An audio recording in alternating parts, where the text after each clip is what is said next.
తల్లిదండ్రులు కావాలని మీ కలను నెరవేర్చుకోండి హెగ్డే ఫెర్టిలిటీ సెంటర్ ద్వారా ఉచిత మొదటి కన్సల్టేషన్ పొందండి 8807474474.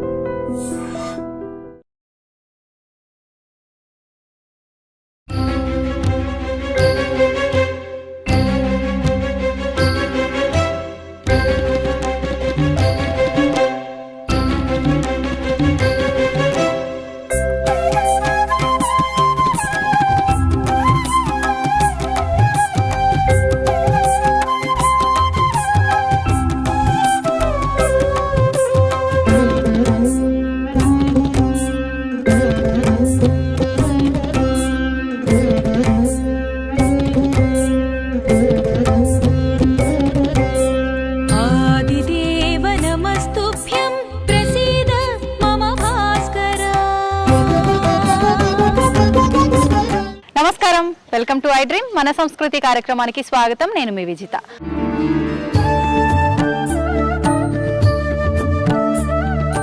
ప్రస్తుతం నేనున్నాను రమణేశ్వరం అనే ఆలయం దగ్గర. ఈ ఆలయం వచ్చేసి యాదాద్రి భువనగిరి జిల్లా నాగిరెడ్డిపల్లి అనే గ్రామంలో ఉంది. అయితే ఇది ఈ ఆలయం వచ్చేసి హైదరాబాద్ కి సుమారుగా 70-75 కిలోమీటర్ల దూరంలో ఉంటుంది. మామూలుగా ఈ ఆలయం యొక్క విశిష్టత గురించి చెప్పాలి అని అంటే ఇక్కడ 3 అడుగుల ఎత్తైన బంగారు సువర్ణ లింగం, శివలింగం అనేది ఉండటం ఇక్కడ ప్రత్యేకం. ఇంకా మనం స్వయంగా శివుడికి అభిషేకం చేసుకునే విధానం కూడా ఇక్కడ ఉంది. మనం మామూలుగా ఎన్నెన్నో కోరికలు, ఎన్నెన్నో మొక్కులు మొక్కుతూ ఉంటాము ఆ కోరికలు తీరడం కోసము. అయితే ప్రత్యేకించి ఇక్కడ మొక్కు శివలింగం అని చెప్పి కూడా ఒక శివలింగం అయితే ఉంది.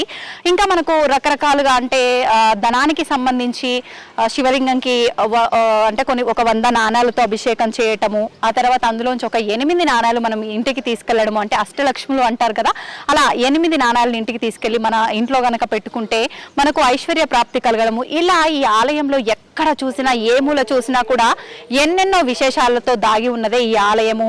అయితే ఈ ఆలయం గనక మీరు దర్శించాలి అనుకుంటే ఇంకా ఆలస్యం చేయకుండా ముందు నాతో పాటు రండి. ఆలయాన్ని మీరు నాతో పాటు దర్శించుకునే ప్రయత్నం చేద్దరు కానీ ఆ తర్వాత మీరందరూ కూడా తప్పకుండా వచ్చి ఈ ఆలయాన్ని దర్శించుకునే ప్రయత్నం అయితే చేయండి. ఇంకెందుకండి ఆలస్యం, పదండి నాతో పాటు స్వామివారిని దర్శించుకుందాం. ఆలయంలో ఎటువంటి ఉప ఆలయాలు ఉన్నాయి, ఇంకా మామూలుగా 2000 శివలింగాలు అన్నారు, ఎక్కడెక్కడ ఏ శివలింగాలు ఉన్నాయో అవన్నీ కూడా తెలుసుకునే ప్రయత్నం చేద్దాం రండి. మేమున్నాం ఇప్పుడు ఇక్కడ 9 అడుగుల శ్రీచక్రం దగ్గర. మామూలుగా మనం చూస్తున్నాం ఇంత ఎత్తైన శ్రీచక్రాన్ని మనం ఎక్కడ కూడా చూసి ఉండము. ప్రపంచంలోనే ఎక్కడ లేని 9 అడుగుల శ్రీచక్రం అనేది ఇక్కడ ప్రతిష్ఠించడం అనేది జరిగింది. ఈ ఒక్క శ్రీచక్రమే కాదు, మనం చూసుకుంటే కనుక చుట్టూరా అంతా కూడా ఈ ప్రాంగణంలో దాదాపు సుమారుగా 200కు పైన శ్రీచక్రాలు ఉన్నాయి. వాటికి సంబంధించిన ఆ విశిష్టత అంతా కూడా ఇప్పుడు మంజుల గారిని అడిగి తెలుసుకుందాం. మంజుల గారు చెప్పండి, మామూలుగా ఆలయంలో ఎక్కడైనా ఉన్న 1-2 శ్రీచక్రాలు పూజ చేసుకునే వరకు మాత్రమే ఉంటాయి, కానీ ఇన్ని శ్రీచక్రాలు, ఇంత ఎత్తైన శ్రీచక్రం అనేది మొట్టమొదటిసారిగా చూస్తున్నాను. దీని గురించి తెలియజేయండి. అంటే సిద్ధగురు శ్రీ రమణానంద మహర్షి వారికి బాలత్రిపుర సుందరి అమ్మవారు ఒక సంకల్పం ఇచ్చారు అన్నమాట. సంకల్పం ఇచ్చి 100 రోజుల్లో 1000 శ్రీచక్రాలు పెట్టాలి అని చెప్పేసి ఒక సంకల్పం ఇచ్చారు. సో భక్తుల ఆయన సంకల్పం ఎప్పుడైతే వచ్చిందో వెంటనే ఇంకా ఆయన అసలు ఒక్క సెకండ్ కూడా లేట్ చేయకుండా 1000 మంది భక్తులతోటి 100 రోజుల్లోని ఈ టాస్క్ అంతా ఫినిష్ చేశారు. ఎన్ని ఉన్నాయండి సుమారు? మొత్తం 1008 శ్రీచక్రాలు. 200లకు పైగా అనుకుంటున్నా. ఇక్కడ 257 శ్రీచక్రాలు ఉంటాయండి. మిగతా మొత్తం టెంపుల్ అన్ని కలిపి 1008 శ్రీచక్రాలు ఉంటాయి అన్నమాట. ఇప్పుడు ఈ దీంతో కలిపి మొత్తం 1008 శ్రీచక్రాలు ఉంటాయి. మామూలుగా అంటే కుంకుమార్చనలు అవన్నీ రెగ్యులర్ గా జరుగుతుంటాయా? ప్రతిరోజు చేస్తారండి. ప్రతిరోజు కుంకుమార్చన జరుగుతూ ఉంటుంది. భక్తులు వచ్చిన భక్తులకు కూడా ఇక్కడ కుంకుమార్చన చేసుకునే అవకాశం ఉంటుంది అన్నమాట. ఓకే, దానికి ఫీజు ఏమైనా ఉంటుందా ప్రత్యేకించి, లేదంటే మనం ఎలాగో ఎంట్రీలో తీసుకుంటున్నాం కాబట్టి కుంకుమార్చన అంటే స్పెషల్ గా మనము 100 నామాలతోటి చేసిన 100 నామాలతోటి అమ్మవారి నామాలతోటి చేసుకునే విధంగా ఉంటుందండి. కొంచెం ఫీజు నామినల్ ఫీజు ఉంటుంది, ఎక్కువే ఉండదు. సో అది పే చేసుకుని మనం కుంకుమార్చన చేసుకోవచ్చు. ఓకే, మనం మిగతా ఆలయంలో మిగతా వాటి గురించి కూడా మాట్లాడుకుందామా మరి చూస్తూ? ఓకే అండి. మంజుల గారు, మామూలుగా ఆలయంలోకి రాగానే అమ్మవారిని చూసి ఇటువైపు తిరగగానే అంతా ఒక దగ్గర మనమైతే ఎలా గుంపుగా కూర్చొని మాట్లాడుకుంటే ఎలా ఉంటుందో అలాంటి వాతావరణం కనిపించింది. ఇటు సైడ్ చూడగానే లెఫ్ట్లో అందరూ దేవుళ్ళు దేవతలు అందరూ కూడా ఉన్నారు. ఏంటండి ఇలా, అంటే ఎందుకని? ఇది ఆదిపరాశక్తి అమ్మవారి సన్నిధానం అంటారండి. ఇది ఒక సభలాగా ఏర్పాటు చేశారనమాట. అందరు ఆవిడ అక్కడ కూర్చుని వీళ్ళందరికీ ఏదో ఆదేశాలు ఇస్తుంది, ఇది చెయ్యండి ఇది చెయ్యండి అని చెప్పేసి ఆదేశాలు ఇస్తున్నట్టు కూర్చుంటుంది. అలాగే ఏర్పాటు చేశారు గురువు గారు.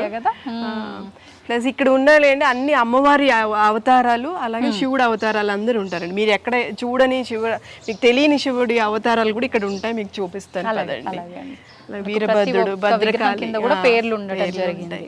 అవి ఉట్టిగా పేర్లు చదవడంతో పాటు జస్ట్ ఓం శ్రీ శైలపుత్రి దేవి నమః అనడం వల్ల ఆ నామాన్ని స్మరించిన ఫలితం కూడా వస్తుంది. ఉట్టిగా శైలపుత్రి అనకట్ట అలా నమః, ఇవన్నీ శివుని నవదుర్గలు అంటారండి.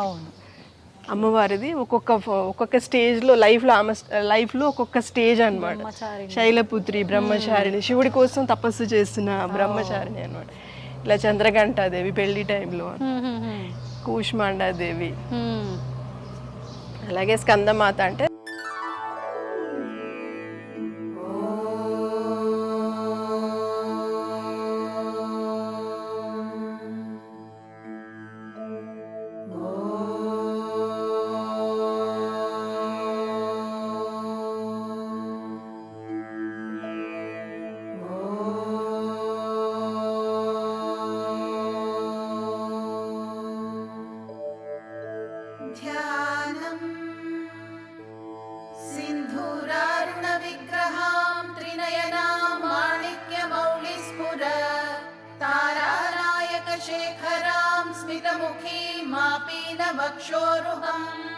కూర్చుంటే ఎలా ఉంటారో అలా ఉంటుంది. అంత అందంగా ఉంటుంది, అసలు చూస్తే కళ్ళు తిప్పలేమన్నమాట.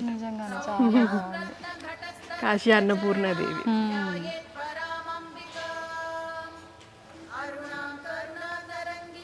అలాగే ఇక్కడి నుంచి మనకి దశమహావిద్యలు స్టార్ట్ అవుతాయి.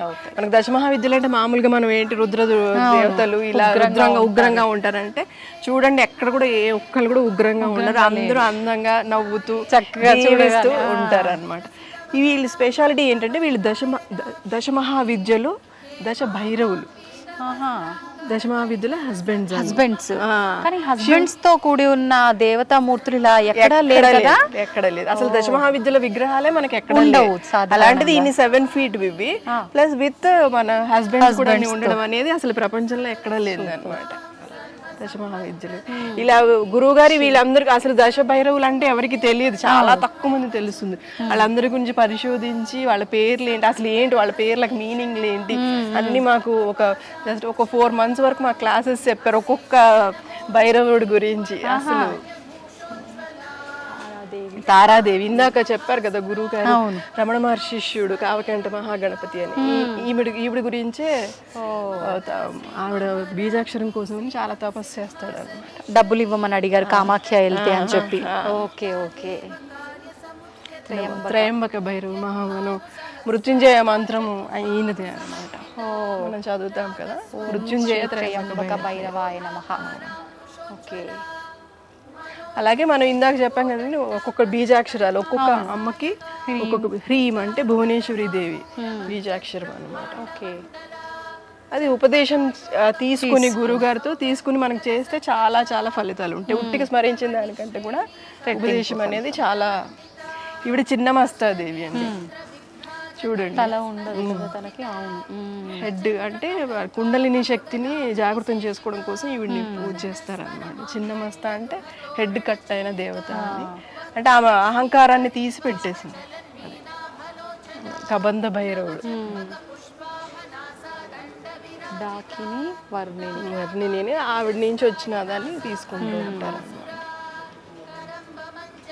ధూమవంత భైరవుడు, ఈమె ధూమావతి అమ్మవారు. ధూమ్ ఇక్కడ మంత్రాలు, బీజాక్షరాలు. ధూమావతి. ఏకవక్తర బగళాముఖి అమ్మ. ఈ బగళాముఖి అమ్మవారి గురించి కూడా తెలుసు, విన్నారేమో. వారాహి బగళాముఖి ఎక్కువ ఉన్నారు, చూద్దాం.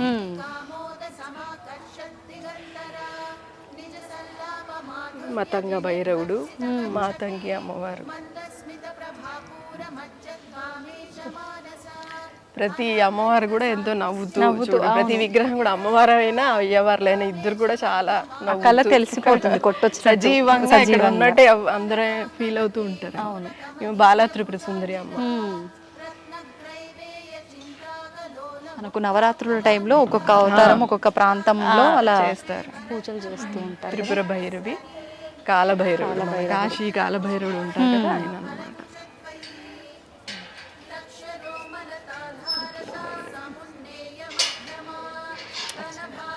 అవతారాలులోంచి మన కాలభైరవుడు వస్తాడు. కాలభైరవుల్లోంచి మళ్ళీ 8 భైరవులు వస్తారు. వాళ్ళని అష్టభైరవులు అంటారు. వాళ్ళు అష్టభైరవుల విగ్రహాలు అండి. సంహార భైరవ, మహాలక్ష్మి వాళ్ళ భార్యలతో సహా అన్నమాట. అష్టమాతృకలు, అష్టభైరవులు. ఈమె రీసెంట్ గా శివరాత్రికి ప్రతిష్ఠించారు. ఇవన్నీ కూడా మీకు ఎక్కడ కనిపించవు. అన్ని కాశీలో ఉంటాయి కానీ చిన్న చిన్నవి చూస్తాము. చాలా ఇంత జస్ట్ ఒక 2 feet 3 feet. సుమారుగా ఎన్ని అడుగుల 7 feet అన్ని కూడా 7 feet మార్బుల్వి. మీరు చెప్పినట్టుగా ఏ విగ్రహం చూసినా కూడా సజీవంగా అలా నవ్వుతున్నారా ఎలా అన్నట్టుగా అది తెలిసిపోతుంది న్యాచురల్ గా. కపాల భైరవుడు అంట, ఐంద్రి అంటే ఇంద్రుడి యొక్క శక్తి అన్నమాట. అష్టమాతృకలు ఏంటంటే ఇంద్రుడి యొక్క శక్తిని మనం ఐంద్రి అని పిలుచుకుంటాం. అట్లాగే ఇక్కడ ఈమె వారాహి అమ్మవారు చూడండి, వారాహి ఉన్మత్త భైరవుడు.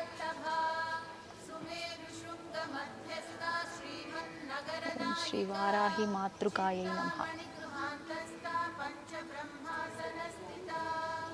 విష్ణు యొక్క శక్తి వైష్ణవి. క్రోధభైరవుడు చూడండి, ఆయన విష్ణువులాగే మనకి ఈగిల్ వాహనంగా ఉంటుంది, గరుడు వాహనం. ఆయన చండ భైరవుడు. కౌమారి అంటే కుమారస్వామి శక్తి, నెమలి వాహనం. ఇంక చూస్తే ఎన్ని తరాల వాళ్ళని వస్తే ఓహో వాళ్ళు ఇలా ఉంటారా, వాళ్ళు అన్ని డీటెయిల్ గా వీళ్ళకి ఇన్ని ఆయుధాలు ఉన్నాయి, వీళ్ళకి ఇన్ని ఫేస్లు ఉన్నాయి, వీళ్ళ కలర్ ఏంటి. ఇప్పుడు వీళ్ళ కలర్ కూడా చూస్తే కొన్ని గ్రీన్ ఉన్నాయి, బ్లూ ఉన్నాయి, అంటే వాళ్ళు బేసిక్ గా అదే కలర్ లో ఉంటారని చెప్పడం కోసం. అంటే గురువు గారు మొత్తము ఆ శాస్త్రాలన్నీ చదివి దాంట్లో ఎలా ఉన్నాయని చూసి దాని తగ్గట్టుగా అట్లాగే చేయించారు అన్నమాట. ఎవరైనా ఏం తెలియని వాళ్ళు కూడా వచ్చి చూసుకొని ఓహో వీళ్ళు మహేశ్వరి మాతృక అంటే ఇలా ఉంటుంది, శాస్త్రం ఎలా ఉందో అలాగే చెప్పారు అనమాట. ఖచ్చితంగా ఈయన ఆల్మోస్ట్ బ్రాహ్మీ మాతృక అంటే బ్రహ్మదేవుడి శక్తి. ఇక వాహనాలు చూస్తే తెలిసిపోతుంది, హంస, సరస్వతి లా అండి. ఇక్కడ అమ్మ మళ్ళీ బ్రహ్మదేవుడు, సరస్వతి.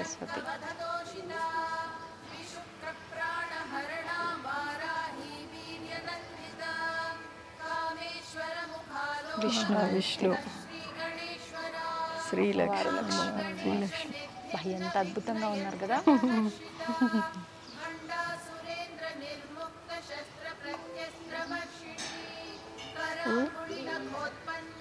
ఒక్కరి అది కదా, నటరాజస్వామి అండి, సతీమణి శివగామి దేవి. మీరు ఎప్పుడైనా విన్నారండి? వినలేదు, చూస్తే మీరు ఎక్కడ వినని చూడని. అవును, అంటే మామూలుగా మాట్లాడొచ్చో లేదో, అంటే దేవతల దగ్గర ఉండాలి సినిమా మాటలు, కానీ మనం బాహుబలి సినిమాలో మాత్రమే శివగామి అని పేరు విన్నాం, కానీ నటరాజస్వామి వారి సతీమణి శివగామి. ఈయన స్వర్ణాకర్షణ భైరవుడు అంటారండి. స్వర్ణాకర్షణ భైరవుడు అంటే ఎవరో కాదు, శివుడు అవతారమే. ఆయన నుంచి డబ్బులు లక్ష్మీదేవి ఇంకా కుబేరుడు, ఒక సైడ్ చూడండి, ఒక సైడ్ లక్ష్మీదేవి, ఒక సైడ్ కుబేరు ఉంటారు. వాళ్ళ నుంచి మనకి ఇస్తారు అనమాట. మనం అందరం లక్ష్మీదేవిని కుబేరుని పూజ చేస్తుంటాం, కుబేర మంత్రాలు అంటాం, లక్ష్మీదేవి మంత్రాలు అంటాం. ఇక్కడి నుంచి చేస్తాను, కానీ డైరెక్ట్ గా ఆయనే చేస్తే మనకి డైరెక్ట్ గా వచ్చేస్తాయి అనమాట. అంటే మనం ఆయన్ని పట్టుకోవాలన్నమాట. ఆయన్ని పట్టుకుంటే డైరెక్ట్ మెయిన్ ఇదంతా ఆయన దగ్గర ఉంది కదా. ఎందుకు ఇండైరెక్ట్ గా ఇలా వెళ్ళే బదులు డైరెక్ట్ గా వెళ్ళాము, ఆయన ఇంప్రెస్ చేయాలి అయితే మనం, అంతే. ఫుల్ డబ్బులు వచ్చేస్తాయి. కాశీ విశాలాక్షి అమ్మవారు.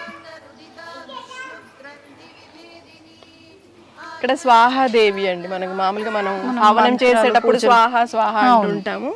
ఆ అమ్మవారు అన్నమాట. మనకి ఎవరు తెలియదు కదా స్వాహ అంటే ఇలా ఉంటుంది. వెనకాల మీరు చూడండి అగ్ని అలా వచ్చి ఉంది.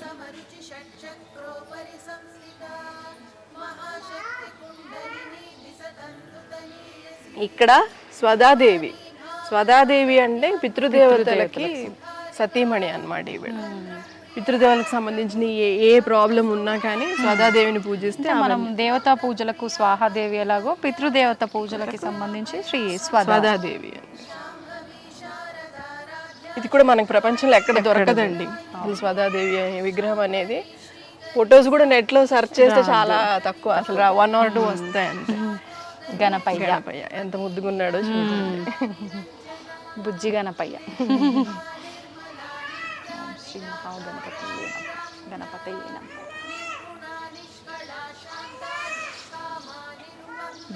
గాయత్రీదేవి సదాశివుని భార్య గాయత్రీదేవి. అందుకే ఇద్దరికి 5 తలలు పక్క పక్కన. అలాగే భార్య భర్తలు ఇద్దరు పక్క పక్కన పెట్టడం ఇక్కడ స్పెషాలిటీ.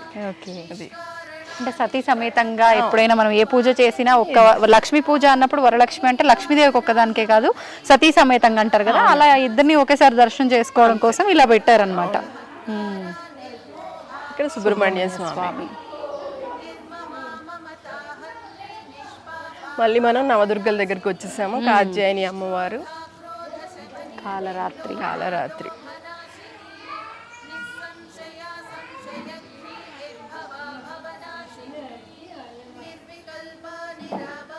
మహాగౌరి. అలాగే చివరికి సిద్ధిదాత్రి. బేసిక్ అంటే శైలపుత్రి అంటే చిన్న స్టేజ్ నుంచి అమ్మవారు చిన్న ఏజ్ నుంచి ఫైనల్ గా ఇది సిద్ధిదాత్రి అంటే శివుల్లో కలిసిపోయే స్టేజ్ అన్నమాట. ఇది అర్ధనారీశ్వర తత్వానికి వెళ్ళిపోతుంది. అంటే వాళ్ళని పూజ చేయడం వల్ల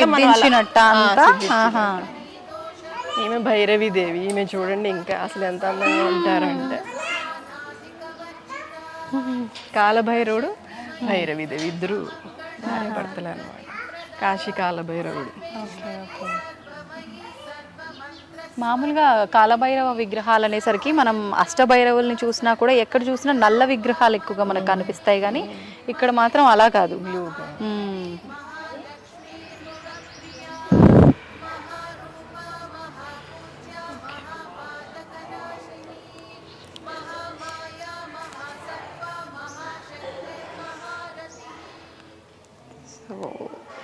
బంగారు శివలింగం, సువర్ణలింగం, 3 అడుగుల, ప్రపంచంలో ఎక్కడా లేని శివలింగం నా కళ్ళ ముందరుంది.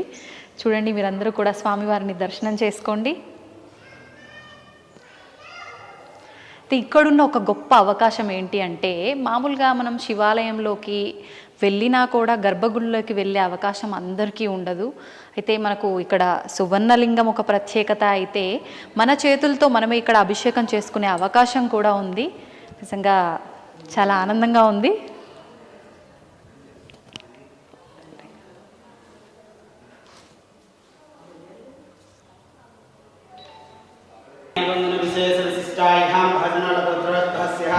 రాజేశ్వర్ రెడ్డి, విజిత, అస్మిత, అక్షిత,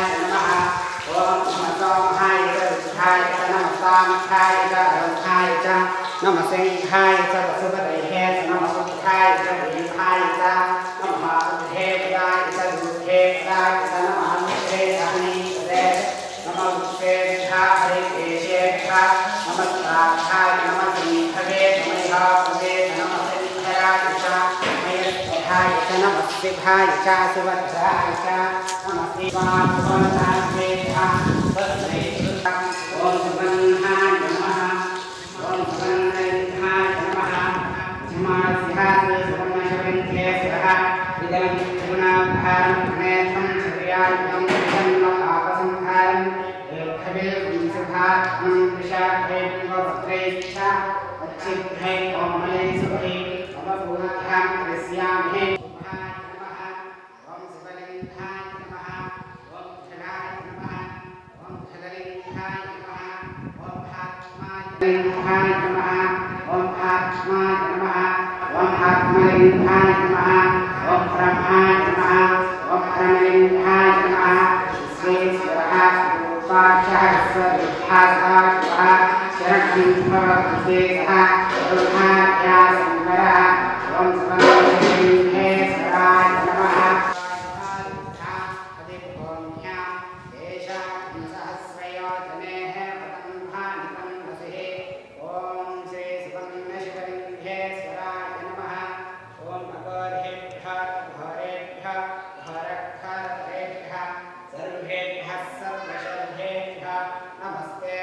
ఇప్పుడే నేనైతే స్వామివారికి అభిషేకం చేయడం జరిగింది. నిజంగా నాకైతే చాలా ఆనందంగా అనిపించింది. నిజంగా నా అదృష్టంలా అనిపిస్తోంది స్వామివారికి ఇక్కడ నేను అభిషేకం చేసుకోవడం అనేది. చాలా ప్రశాంతంగా నా చేతులతో నేను స్వామివారికి మంత్రాలతో వారి మంత్రాలు చదువుతుంటే నేను అభిషేకం చేయడం అనేది చాలా ఆనందంగా అనిపించింది. మామూలుగా శివుడు అంటే ఇష్టపడని భక్తులు ఎవరైనా ఉంటారా అండి? శివుడు అంటే అమితమైన ప్రేమ, అమితమైన భక్తి ఉండేవాళ్ళే ఉంటూ ఉంటారు. అయితే ఎవరికి వారు వెళ్ళి స్వంతంగా వాళ్ళ చేతులతో వాళ్ళకు అంటే ఆ భక్తిని చూపించుకోవాల్సిన ఎంతసేపు అంటే అంతసేపు కూర్చొని చేసుకునే అవకాశం అనేది చాలా ఆలయాల్లో మనకైతే దొరకదనే చెప్పాలి. అయితే మనకి ఇక్కడ ఉన్న సువర్ణలింగం ఏదైతే ఉందో స్వామివారికి మన చేతులతో మనం అభిషేకం చేసుకునే అవకాశం ఉంది. చూస్తున్నారు కదా స్వామివారు అంటే మామూలుగా బంగారం తాపడం అయ్యుంటుందేమో అని అనుకుంటాం కదా సువర్ణలింగం అనగానే. కాదండి, అచ్చంగా బంగారంతో చేసిన శివలింగము. స్వామివారు చూసుకుంటే 3 అడుగుల ఎత్తుతో ఉన్నారు. ప్రపంచంలో ఎక్కడా కూడా లేని ఒక 3 అడుగుల సువర్ణలింగం అనేది ఇప్పుడు నా కళ్ళ ముందట ఉంది. నేనైతే స్వామివారిని చాలా చక్కగా దర్శించుకున్నాను. మీరందరూ కూడా స్వామివారిని దర్శించుకొని మీ మనసులో ఉన్న కోరికలే కావచ్చు, సంకల్పమే కావచ్చు చెప్పుకొని మీరందరూ కూడా స్వామివారిని శ్రద్ధగా ఆరాధించండి. నేనున్నాను ప్రస్తుతం అమ్మవారి ఆలయంలో. చూస్తున్నారు కదా అమ్మవారు అయితే 9 అడుగుల ఎత్తులో మార్బుల్తో తయారు చేయబడిన అమ్మవారి విగ్రహం, ఆది పరాశక్తి అమ్మవారు. అయితే మీకు అమ్మవారి గురించి పక్కన ఉన్న దేవతల గురించి చెప్పే ముందుగా ఒక విషయం చెప్పాలనుకుంటున్నాను. మామూలుగా మనకు శివుడి ఆలయంలో శివుడి ముందర నంది కనిపిస్తూ ఉంటుంది. అయితే అమ్మవారి ముందర నంది ఉండటం అనేది మనం ఎక్కడ కూడా చూసి ఉండము. కానీ ఇక్కడ మాత్రం అమ్మవారి ఎదుట నంది అనేది మనకు కనిపిస్తూ ఉంటుంది. అయితే అమ్మవారిని సింహవాహనం అని చెప్పి అంటుంటారు, అమ్మవారి వాహనము. కానీ మనకు కొన్ని వాటిల్లో చూసినప్పుడు వృషభ వాహనం అని కూడా చెప్పంటుంటారు. అందుకని అది నిదర్శనంగా తీసుకొని ఇక్కడ అమ్మవారికి ఎదుట నంది విగ్రహం అనేది ప్రతిష్ఠించడం అనేది జరిగింది. అయితే అమ్మవారి విగ్రహంకి పక్కన చూసుకుంటే మనకు ఒకవైపున మహాశివుడు, తర్వాత ఒకవైపున మనకు సాయిబాబా, వెనక కనుక చూసుకుంటే ఒకవైపున పంచలోహ శివలింగము, మరొక వైపున స్ఫటికలింగము కూడా మనకు దర్శనమిస్తూ ఉంటాయి. చూస్తున్నారు కదా అమ్మవారిని చూస్తుంటే అలా చూస్తూనే ఉండిపోవాలి అనిపిస్తుంది. చాలా అంటే కన్నుల పండుగగా అనిపిస్తుంది అమ్మవారి దర్శనం చేసుకోవడము. మీరందరూ కూడా నాతో పాటు అమ్మవారిని దర్శనం చేసుకోండి.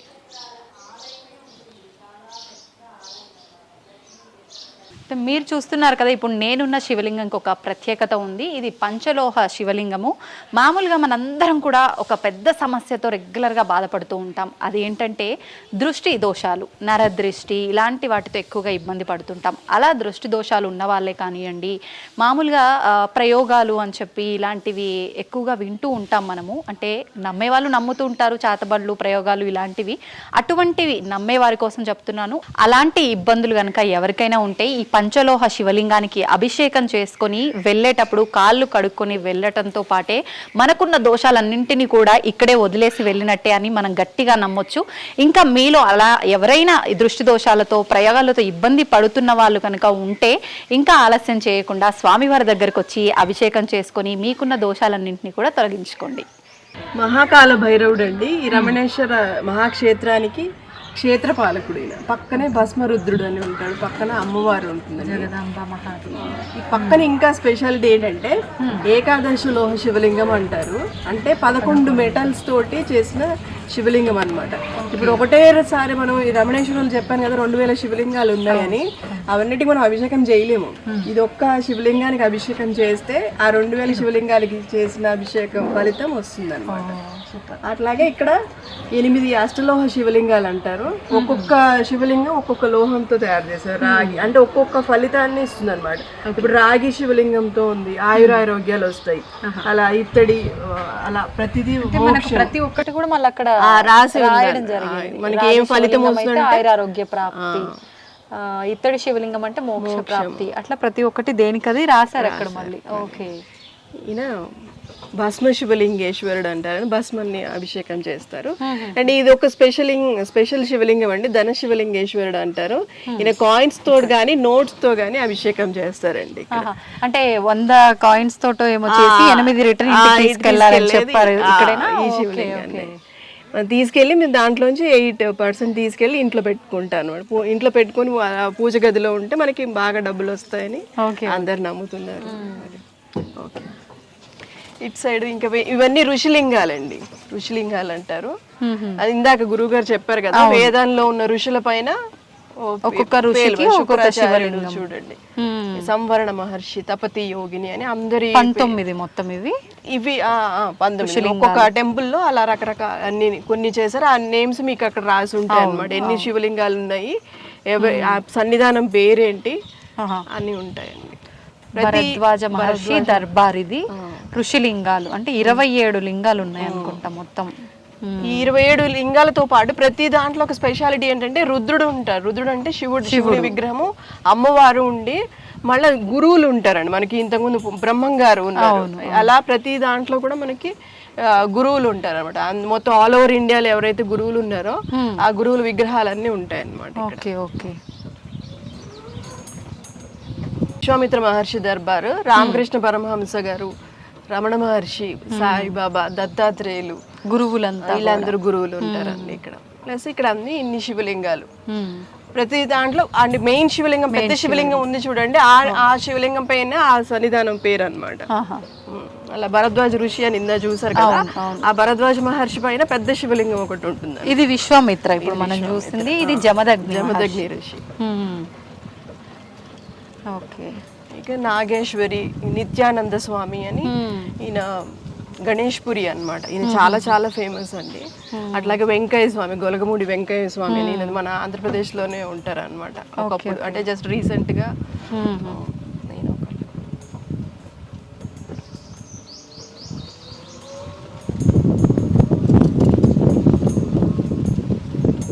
ఇది భృగు మహర్షి దర్బార్. భృగు మహర్షి దర్బార్లో వీళ్ళు మహారాష్ట్రలో ఫేమస్ గురువులు. గజానన్ మహారాజ్, అక్కల్కోట స్వామి మీకు తెలిసే ఉంటారు. వీళ్ళిద్దరు మహారాష్ట్రలో ఫేమస్ అన్నమాట. అంటే సాయిబాబా ఉన్న ఏజ్ లోనే ఉన్నారనమాట వీళ్ళు కూడా. ఇక్కడ అర్ధనారీశ్వరుడు.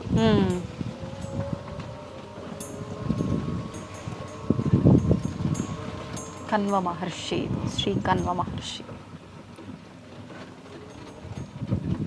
ఇక్కడ బుద్ధుడు, నాగేశ్వరి, సాయిబాబా, ప్లస్ ఈయన త్రైలింగ స్వామి అని. ఈయన కూడా కాశీలో ఉన్నాడు. అదే 300 సంవత్సరాలు బతికారు ఆయన గురించి.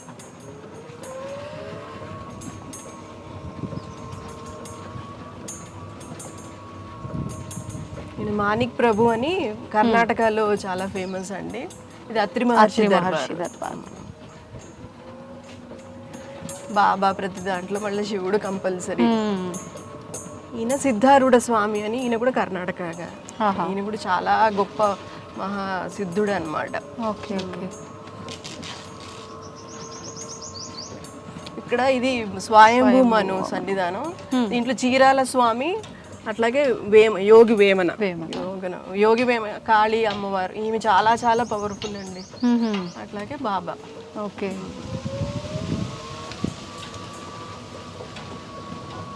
సతీదేవి, సతీదేవి సన్నిధానం అని, ఆ సతీదేవికి సంబంధించిన వాళ్ళందరూ ఉంటారు, వాళ్ళ మదర్, వాళ్ళ ఫాదర్, వాళ్ళందరి పేర్ల పైన శివలింగాలు అన్నమాట. అదే స్పెషాలిటీ. సతీదేవి, శివుడు,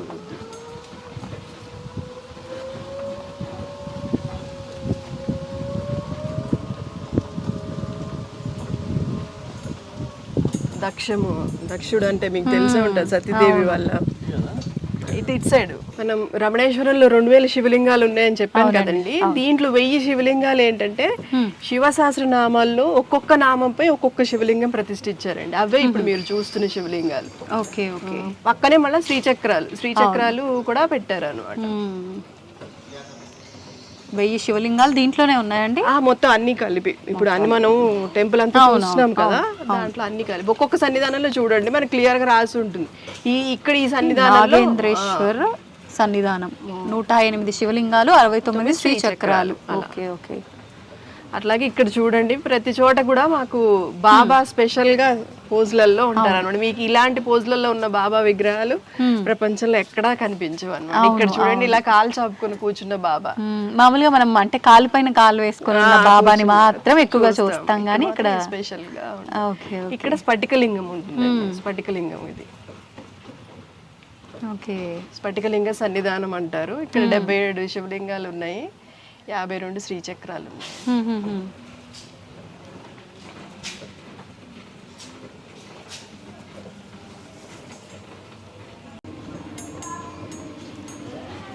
ఇక్కడ కుమారస్వామి, జంట నాగులు, ఇవన్నీ కూడా ఎవరికైనా ఫ్యామిలీ ప్రాబ్లమ్స్ ఉన్నాయి, సంతాన సమస్యలు అలాంటివి ఏమన్నా ఉన్నాయి, పెళ్ళిళ్ళు అవ్వట్లేదు, అలాంటికి ఇక్కడ వచ్చి అభిషేకం చేసుకుంటారండి పూజలు. కనకదుర్గ సన్నిధానమా ఇది? అవును.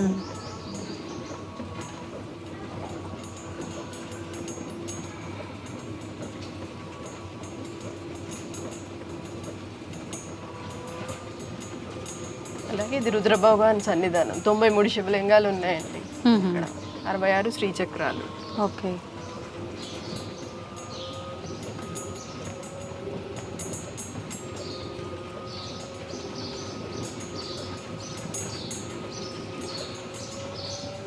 సాంబ శివ సన్నిధానం. ఇక్కడ కూడా 93 శివలింగాలు, 67 శ్రీచక్రాలు. ఇది రాధాకృష్ణమయ సన్నిధానం అంటారండి. అంటే బాబా ఒక మేటి శిష్యుల్లో ఒక ఫస్ట్ టాప్ ప్లేస్ లో ఉంటుందండి శిష్యుల్లోనా? శిష్యుల్లో. ఆవిడ పేరు పైన ఒక శివలింగం పెట్టారు అనమాట. పెద్ద 9 అడుగుల శివలింగాన్ని పెట్టారు. పక్కన బాబా, రాధాకృష్ణులు, పాండురంగుడు ఉంటారు. ఇక్కడ రామకృష్ణ పరమహంస గారి శిష్య బృందం, ఆయన గురువు, వాళ్ళ శారదామాత గారు కూడా మీరు తెలిసే ఉంటారు, వాళ్ళందరూ కూడా ఇక్కడ కొలువై ఉంటారు అనమాట. వాళ్ళతో పాటు శ్రీదేవి ఖడ్గమాల అని మీకు తెలిసే ఉంటుంది కదా, ఆ స్తోత్రంలో ఉన్న వాళ్ళందరిలో ఉన్న గురువుల నామాలపైన శివలింగాలు అనమాట. ఈయన తోతాపూరి అని మన రామకృష్ణ పరమహంస గారి గురువు గారు, ఈయన రామకృష్ణ, శారదామాత, అందరు వాళ్ళకు పరివారం వరకు ఇక్కడ పెట్టారు అన్నమాట.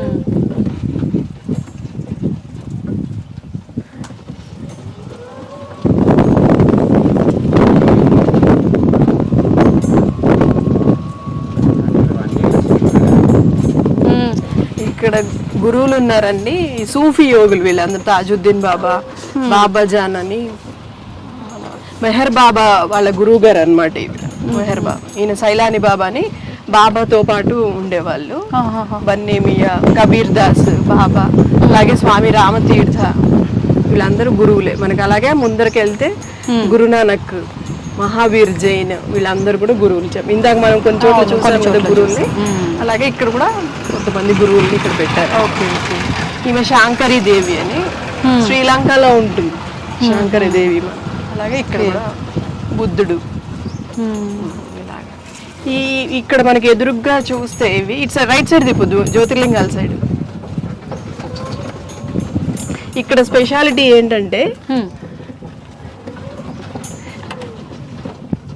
వాటిపైన వాటర్ పడుతూ ఉంటుంది. మన వాటర్ ఫాల్స్ లో ఎలాగైతే ఇక్కడ మార్నింగ్ టైంలో ఓపెన్ చేస్తారు అనమాట, వాటర్ పడుతూ ఉంటుంది. అది అన్ని అంటే డైరెక్ట్ అభిషేకం జరుగుతున్నట్టు. ఇది ఇక్కడ ఈ ఏరియా మొత్తం వాటర్ పడుతూ ఉంటుంది. ఆ పైన అన్ని రకాల దేవుళ్ళు ఉంటారు, రాముడు, కృష్ణుడు, వెంకటేశ్వర స్వామి, శివుడు, బాబా, ఆంజనేయ స్వామి అందరూ ఉంటారు. వాసవి కన్యకా పరమేశ్వరి అమ్మవారు, ఇంకా అన్ని సకల దేవతలు సకల దేవుళ్ళు ఉంటారు అన్నమాట. ఇక్కడ ఇటు సైడ్ ఇటుపోండి, ఇక్కడ చూస్తే మీకు జ్యోతిర్లింగాలు లెఫ్ట్ సైడ్, ఇటు సైడ్ 12 జ్యోతిర్లింగాలు ఎలా ఉంటాయో అక్కడ ఎలా ఉంటాయో సేమ్ అదే షేప్ లో అలాంటిది మన కాశీలో శివలింగం కిందికి ఉంటుంది. సో ఇక్కడ కూడా మన కిందికే ఉంటుంది. వెళ్ళి చూద్దామంటే చూద్దాం. దేనికి ఎందుకు ఇలా అయిందని ఏమైనా ఫీల్ అవుతున్నాడో ఏమో. అదేలే. అయితే ఇప్పుడు మేమున్నది ఆనంద తీర్థం అని చెప్పి అంటుంటారు. ఇక్కడ మొత్తం చూస్తుంటే కనుక శివలింగాలు మొత్తం కూడా వాటర్లోనే కనిపిస్తున్నాయి. అసలు దీని స్పెషాలిటీ ఏంటో మంజుల గారిని అడిగి తెలుసుకుందాం. మంజుల గారు చెప్పండి, మొత్తం శివలింగాలు అన్నీ కూడా ఎటు చూసినా నీళ్ళల్లోనే కనిపిస్తున్నాయి. ఎందుకని ఇలా ప్రత్యేకంగా వాటర్లో ఎందుకు శివలింగాలు డిజైన్ చేయడం జరిగింది? ఇక్కడ మొత్తము 232 శివలింగాలు ఉన్నాయండి. వీటిని ఆనంద తీర్థం అంటారు, కానీ ఎక్కువ ఫేమస్ ఏంటంటే అందరు జలలింగాలు అని చాలా ఫేమస్ అయిపోయారు. ఎందుకు అంటే వాటర్ లో ఉంటాయి. కానీ ఎందుకు వాటర్ లో పెడుతున్నారంటే శివుడు అభిషేక ప్రియుడు, మనకు అందరికి తెలిసిన విషయమే. ఆయనకి ఎంతసేపు అభిషేకం చేసినా ఎంత చేయించుకునే ఉంటాడు. సో అందుకని చెప్పి గురువు గారు ఎలా చేశారంటే ఆయన 24 గంటలు శివుడిని వాటర్ లోనే ఉంచేద్దాం, ఆయనకి ఎప్పుడు సంతోషం అభిషేకం లాగా. సో ఎప్పుడైతే శివుడు ఆనందపడతాడో మనం అందరం హ్యాపీ, మనల్ని చల్లగా చూస్తాడు, మనం అందరం సంతోషంగా ఉంటాం. అదొక్కటి రీజన్ అండి. దీంట్లో 232 శివలింగాలు లోపల ఉంటాయి. ఇట్లా 2 వరుసల్లో ఉంటాయి. దీని డెప్త్ ఇలా 2 feet నుంచి 7 feet దాకా ఉంటుందండి. ఆ చివరికి వెళ్ళేసరికి 7 feet వరకు హైట్ ఎక్కువ. అక్కడ 7 feet శివలింగాల వరకు ఉంటాయి, 7-8 feet వరకు ఉంటాయి అన్నమాట. ఈ చుట్టూ మనకి నక్షత్ర లింగాలు ఇలాంటివన్నీ ఉంటాయి. ఏది మొత్తం వాటర్ పైన, చుట్టూ వాటర్ పైన ఉన్నవి. ఇక్కడ మాత్రం అన్ని మనం ఇందాక అనుకున్నాం కదా సహస్ర లింగాల్లో కొన్ని శివలింగాలు ఇక్కడ ఉన్నాయి. 232 శివలింగాలు ఇక్కడ ఉన్నాయి. మధ్యలో ఉంది అంటే ఆకాశలింగం, మన పంచభూత లింగాలు అంటాం కదా, మధ్యలో ఆకాశలింగం, చుట్టూ 4 పంచభూతాల్లో 4 శివలింగాలు ఉంటాయండి. సో చూసారు కదండి, మనకు మధ్యలో ఆకాశలింగము, మనం ఏదైతే సహస్రలింగాలు అనుకున్నామో మనం కొన్ని ప్రాంతాల్లో ఆలయ ప్రాంగణంలో సహస్రలింగాల్లో కొన్ని చూడడం జరిగింది, మిగతావి ఇక్కడ నీళ్ళల్లో ఉండటం అనేది జరిగింది. శివుడు అభిషేక ప్రియుడు కాబట్టి ఆయన ఎప్పుడు నీళ్ళలో ఉండేలాగా చేస్తే ఆయన ఎక్కువ సంతృప్తి చెందుతాడు, ఆనందపడతాడు అని చెప్పి ఆయన అయితే ఇలా నీళ్ళల్లో ఉంచడం అనేది జరిగింది. ఇప్పుడు మనం ఈ నీళ్ళలో బయట కనుక చూస్తే ప్రాంగణం చుట్టూ అంతా కూడా ఉన్న శివలింగాలకి ఉన్న ప్రత్యేకత మంజుల గారు చెప్పినట్టుగా అవి నక్షత్ర శివలింగాలు అనమాట. మామూలుగా ప్రతి ఒక్కరికి ఒక్కొక్క నక్షత్రం అనేది ఉంటుంది, నక్షత్ర దోషాలు అని చెప్పి అంటుంటారు. అటువంటి దోషాలు ఎవరైనా ఉన్న వాళ్ళు కనుక ఉంటే ఈ నక్షత్ర శివలింగాలకు అభిషేకం చేసుకుంటే ఆ దోషాల నుంచి విముక్తి పొందే అవకాశం ఉంటుంది. అది ఇక్కడ విశిష్టత. అయితే మనం ఇందాక అక్కడ నక్షత్రవి శివలింగాలు చూసాము, రాశికి సంబంధించిన శివలింగాలు కూడా ఉన్నట్టున్నాయండి. అవునండి, అన్ని రాసుల శివలింగాలు ఉంటాయి, అలాగే అన్ని గ్రహాలకు సంబంధించిన శివలింగాలు ఉన్నాయి, నక్షత్రాలకు శివలింగాలు కూడా ఉన్నాయి అనమాట. ఏ గ్రహానికి ప్రాబ్లం ఉన్నప్పుడు ఏమైనా గ్రహ దోషాలు ఉంటే అవన్నిటికి కూడా మనం ఇక్కడ వచ్చి పూజలు చేసుకోవచ్చు. మీరు ఇందాక చెప్పినట్టు ఆకాశలింగం ఎలానో మధ్యలో చుట్టూ 4 అన్నట్టుగా ఇది అగ్నిలింగేశ్వరుడు. ఓకే, అట్లా 3 టెంపుల్స్ ఉంటాయి చుట్టూ. 3 టెంపుల్స్ లో 3 శివ, దక్షిణామూర్తి, అమ్మవారు, సదాశివుడు ఇలా అందరూ ఉంటారు. బాబా స్టాండింగ్ పొజిషన్ లో ఉన్న బాబా. సో చూసారు కదండి, అయితే వాటర్లో శివలింగాలు, మనకి ఎక్కడ చూసినా శివలింగాలు, శ్రీచక్రాలతో కూడి ఉన్న ఒక ఆలయం. ఈ ఆలయం ఎంతో గొప్పనైన మహిమలు కలిగిన ఆలయం. మనం చూసుకుంటే ఇందాక మనం ఆల్రెడీ దర్శించుకోవడం జరిగింది అమ్మవారికి సంబంధించిన ఆలయము, మామూలుగా అంటే సువర్ణ శివలింగము, ఇలా ఎన్నెన్నో ప్రపంచ దేశాల్లో ఎక్కడా లేని గొప్ప గొప్ప వింతైన విగ్రహ రూపంలో దేవతామూర్తులు, ఇలాంటి కట్టడాలన్నీ కూడా మనకి ఈ ఆలయంలో నిర్మించడం అనేది జరిగింది. మామూలుగా చాలా మంది ప్రస్తుత రోజుల్లో పడే ప్రతి ఒక్క సమస్యకు కూడా గ్రహాల వల్ల, నక్షత్రాల వల్ల, వాటి మార్పుల వల్ల ఏదో ఒక దోషాలతో ఇబ్బంది పడుతూ ఉంటారు. అయితే అటువంటి వారికి ప్రత్యేకించి మనం కొన్ని చోట్ల ఈ మధ్య కాలంలోనే చూస్తున్నాము ఇలా గ్రహానికి సంబంధించిన మొక్కలు అని చెప్పి అలా. కానీ ఇక్కడ ప్రత్యేకించి మనకు గ్రహాలకు సంబంధించి, రాశులకు సంబంధించి, నక్షత్రాలకు సంబంధించిన శివలింగాలు అనేది ఇక్కడ ప్రతిష్ఠించడం జరిగింది. అయితే అటువంటి దోషాలతో ఇబ్బంది పడే వాళ్ళకు ఇది ఒక మంచి అవకాశం అనే చెప్పాలి. శివుడు అభిషేక ప్రియుడు. ఎవరికి రాశి దోషం ఉన్నా, నక్షత్ర దోషం ఉన్నా, ఏ దోషం ఉన్నా కూడా శివుడికి అభిషేకం చేస్తూ మనం గనక సంకల్పం చెప్పుకుంటే మనకున్న దోషాలన్నీ కూడా తొలగిపోయే అవకాశం ఉంటుంది. అది ఈ ఆలయం యొక్క ప్రత్యేకత. అయితే ఈ ఆలయం వచ్చేసి యాదాద్రి భువనగిరి జిల్లా సమీపంలో హైదరాబాద్కి 70-75 కిలోమీటర్ల దూరంలో సుమారుగా ఉంటుంది. నాగిరెడ్డిపల్లి అనే గ్రామంలో రమణేశ్వరం ఈ ఆలయం పేరే రమణేశ్వరం. ఈ ప్రాంతాన్నంతా కూడా రమణేశ్వరం అని చెప్పి పిలుస్తూ ఉంటారు. ఇంకా ఆలస్యం చేయకుండా మీరందరూ కూడా ఈ ఆలయాన్ని దర్శించుకోవాలి అనుకుంటే మీరందరూ కూడా వచ్చి దర్శించుకోవచ్చు. నమస్తే.